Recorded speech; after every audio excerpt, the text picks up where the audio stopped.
तो नमस्कार मेरे प्यारे बच्चों, स्वागत है आपके अपने YouTube channel the PCM vision में। प्यारे बच्चों, आज के इस वीडियो के माध्यम से हम लोग क्लास 12 इंग्लिश कोर्स जो आज यानी कि 19 अक्टूबर को जो आप सभी का वीकली टेस्ट एग्जाम हुआ है उसके आंसर की को बताने वाला हूं।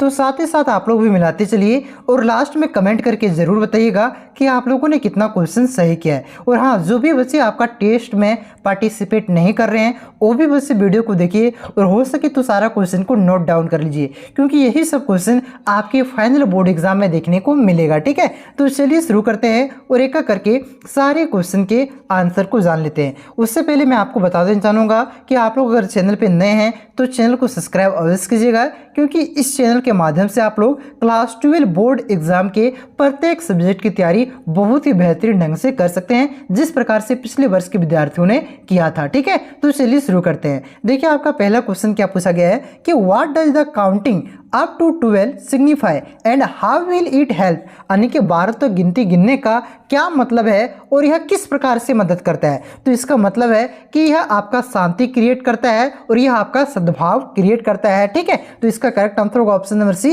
It will help to create peace. Peace का मतलब होता है शांति एंड आपका होता है हार्मोनी का मतलब होता है सद्भाव, यानी कि आपका शांति और सद्भाव क्रिएट करता है। ठीक है, ऑप्शन नंबर सी इसका करेक्ट आंसर होगा।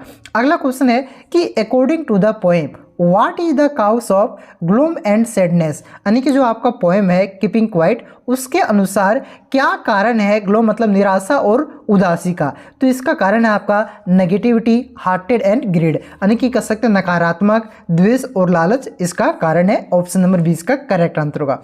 उसके बाद देखिए अगला क्वेश्चन है कि what distance Douglas covered while swimming across the lake Wentworth, यानी कि जब डगलस आपका जो वेंटवर्थ झील है उसमें जब स्विमिंग कर रहे थे तो कितने डिस्टेंस को कवर किए थे। तो ये आपका 2 माइल्स हो जाएगा। ऑप्शन नंबर सी इसका करेक्ट आंसर होगा 2 माइल्स।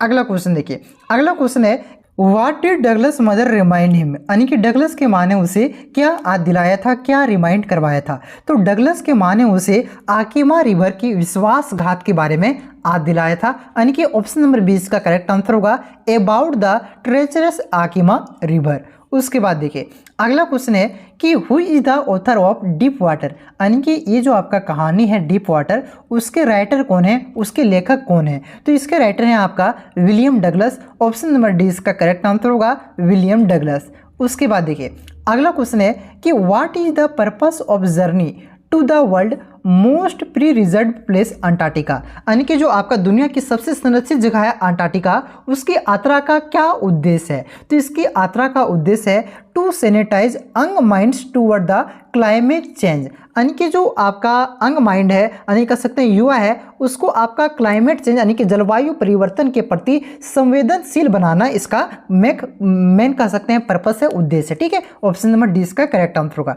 अगला क्वेश्चन है कि why did Geop decided to take high school students on the journey, यानी कि जो आपका जियोप है ये आपका हाई स्कूल स्टूडेंट्स को इस जर्नी में लेना क्यों मतलब चाहते हैं, क्यों डिसाइड करते हैं। ठीक है, ले जाने के लिए क्यों डिसाइड करते हैं हाई स्कूल स्टूडेंट्स को इस जर्नी में। तो इसलिए to make them understand them plan and respect, यानी कि जो उसे समझाया जा सके, उसे समझाने की योजना बनाना, साथ ही साथ उसका सम्मान करने के लिए। ठीक है, यहाँ पे किसका सम्मान की बात की जा रहा है, पृथ्वी की, यानी कि बच्चे क्या कर सकते हैं उसके बारे में समझ सके और उसका सम्मान कर सके। इस वजह से हाई स्कूल स्टूडेंट्स को जियो क्या करते हैं, डिसाइड करते हैं उसको इस जर्नी में ले जाने के लिए। ठीक है, अगला क्वेश्चन देखिए, अगला क्वेश्चन है कि what is the original language of the poem keeping quiet, यानी कि ये जो आपका पोएम है कीपिंग क्वाइट ये इसका मूल भाषा क्या है, मूल रूप से ये किस भाषा में लिखा गया है। तो इसका मूल कह सकते हैं या तो ओरिजिनल लैंग्वेज जिसका है आपका स्पेनिश। ठीक है, ऑप्शन नंबर डी इसका करेक्ट आंसर होगा स्पेनिश।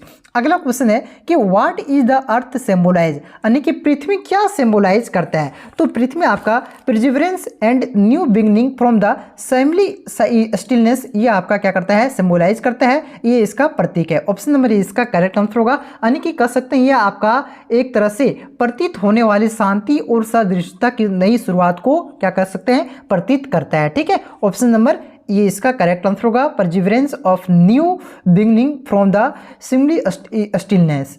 ठीक है, ऑप्शन नंबर इसका करेक्ट आंसर होगा। अगला क्वेश्चन है कि why is Antarctica is restricted place, यानी कि अंटार्कटिका आपका क्यों आपका एक तरह से कह सकते हैं प्रतिबंधित प्लेस है। तो ये क्यों आपका प्रतिबंधित प्लेस है, क्योंकि यहाँ क्या हो रहा है, आपका इन्वायरमेंट को प्रोटेक्ट किया जा रहा है, इन्वायरमेंट को क्या किया जा रहा है, इन्वायरमेंट यानी कि पर्यावरण को सुरक्षित करने के लिए, ठीक है। तो to the protect environment, option number D इसका करेक्ट आंसर होगा। उसके बाद देखिए यहाँ पे अगला क्वेश्चन था आपका हु वाज जियोफ, ठीक है। उसके बाद था what will happen if there is no rush और रनिंग द इंजन्स, ठीक है। यानी कि ये सब जो क्वेश्चन है आपका जियोफ कौन था, ये सब सब्जेक्टिव क्वेश्चन मैं आपको बाद में करवा दूंगा, उसके लिए एक आपका सेपरेट वीडियो बना दूंगा, ठीक है। अभी आप लोग जरूर बताइएगा कि वीडियो आपको कैसा लगा, कमेंट करके आप लोग बताइएगा। साथ ही साथ आप लोगों ने कितना 10 में से कितना ऑब्जेक्टिव क्वेश्चन सही किया है ये भी बताइएगा।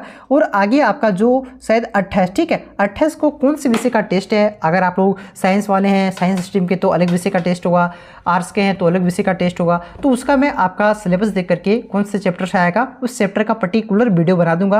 और फिर आपका एक दिन पहले तो इंपॉर्टेंट क्वेश्चन मैं करवाता हूं, वही सब क्वेश्चन आपके बोर्ड एग्जाम में मतलब कर सकते हैं टेस्ट एग्जाम में आता है। और एग्जाम से पहले यानी कि बोर्ड एग्जाम से पहले आपका तो VVI क्वेश्चन का तो बम्बार करेंगे भाई, उसमें तो आप लोग 90% स्कोर करोगे ही करोगे, ठीक है। चलिए मिलते हैं नेक्स्ट वीडियो में।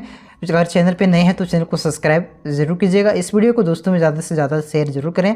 चलिए तब तक के लिए जय हिंद, जय भारत, जोहार झारखंड।